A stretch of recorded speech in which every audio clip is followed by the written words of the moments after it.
Bunso Migs Malino patuloy na nagmamahal sa isang tao. Narito ang buong detalye.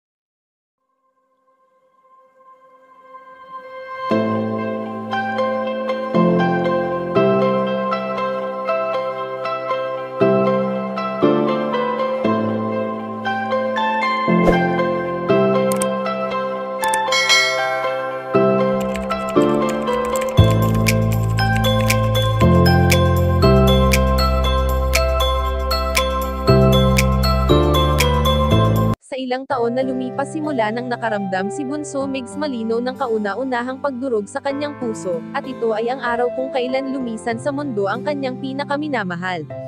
Alam naman natin kung gaano at paano magmahal ang binata, na talaga namang kamangha-mangha kung paano nito pinakita ang totoong siya sa nagdaang taon na kasama niya ang kanyang prinsesa.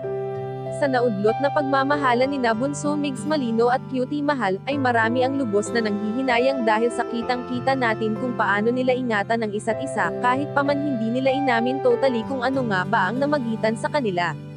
Kung ating matatandaan na sa naging videos na inilabas noon ng dalawang magkatambal, ay kitang-kita naman ang saya sa kanilang mga mata sa tuwing sila ay magkasama.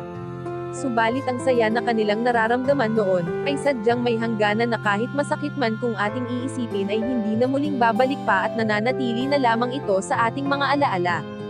Sa ngayon nga ay ayon sa aming impormasyon na nakalap na patuloy pa rin ang pagmamahal ni Bunso Migs Malino sa kanyang dating kapareha, dahil sa bukod sa naaalala niya pa rin ito sa tuwing siya ay nalulungkot ay patuloy niya pa rin isinasama ang pangalan nito sa mga videos na kanyang ginagawa at ito ay tanda ng patuloy niyang pagmamahal sa kanyang prinsesa.